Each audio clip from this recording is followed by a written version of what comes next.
অসমীয়া জাতিৰ আত্মাৰ প্ৰতীক জাতীয় উৎসৱ বিহু এতিয়া কেৱল চোতাল বা উৎসৱৰ মঞ্চতেই সীমাবদ্ধ নহয়, শৈক্ষিক ক্ষেত্ৰতো লাভ কৰিছে এক নতুন স্বীকৃতি।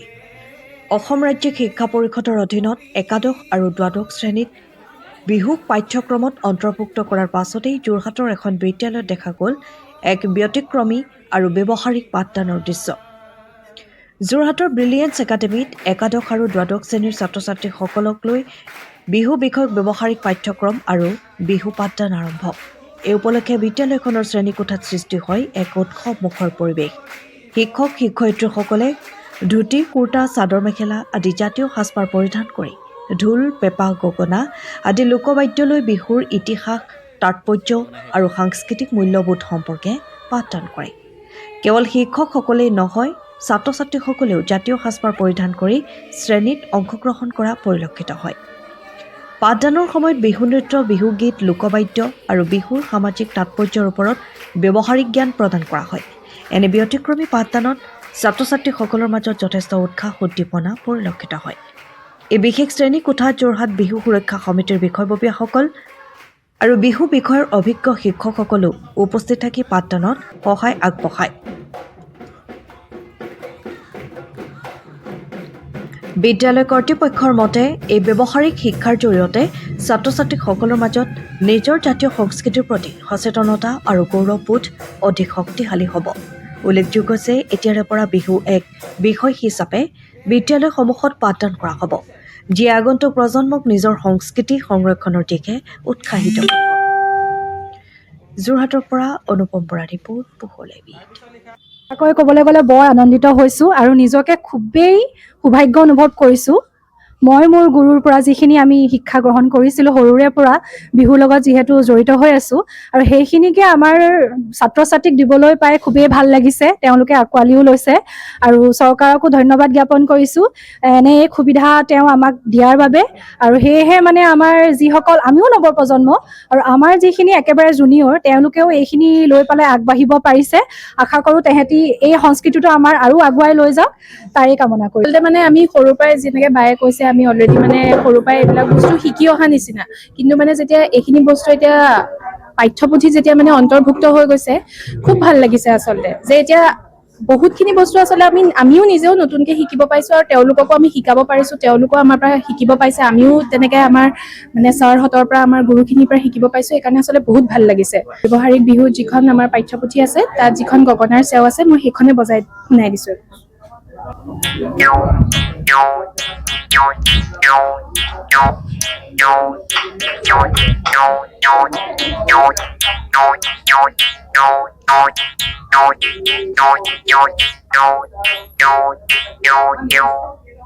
বিহু এই বিষয়টো বিহু সুৰক্ষা সমিতিৰ লগত আলোচনা কৰি পেলাই এটা উচ্চতৰ মাধ্যমিক শাখাত বিহুটো নতুনকৈ সংযুক্ত কৰা হৈছে।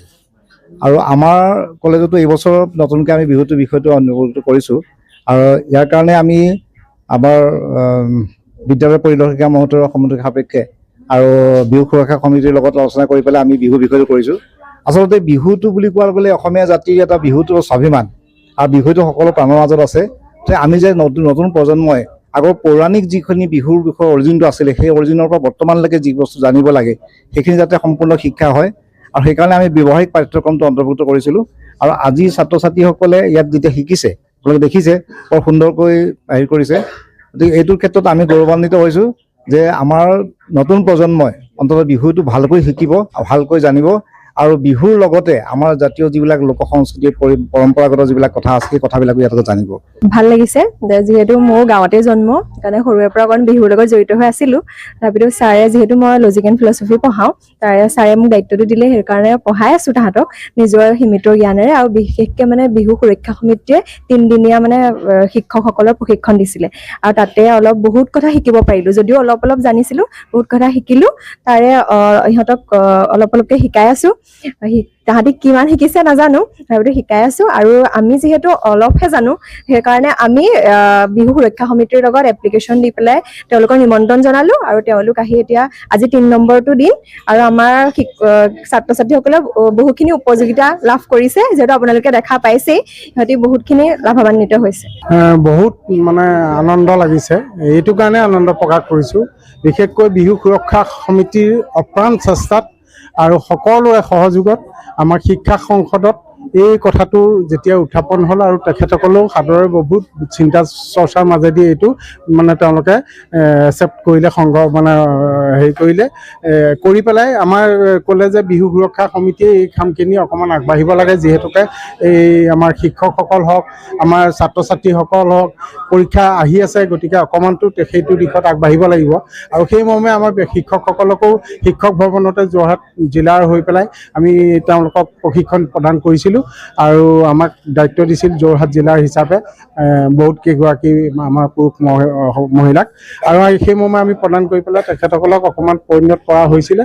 আৰু তেখেতসকলে সেই তাত্ত্বিক দিশটোৰ ওপৰত ইতিমধ্যে বিভিন্ন ধৰণৰ মানে উচ্চতৰ মাধ্যমিকত মানে প্ৰথম বৰ্ষত যোৰহাটৰ JB ৰোডত অৱস্থিত জ্যোতিষ্মান ড্ৰাগছ।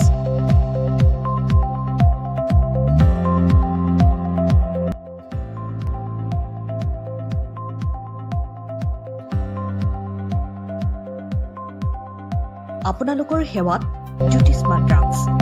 আমাৰ ইয়াত শিশুসকলৰ লগতে প্ৰাপ্তবয়স্ক পুৰুষ মহিলাসকলৰ বিভিন্ন ৰোগৰ ঔষধ উপলব্ধ।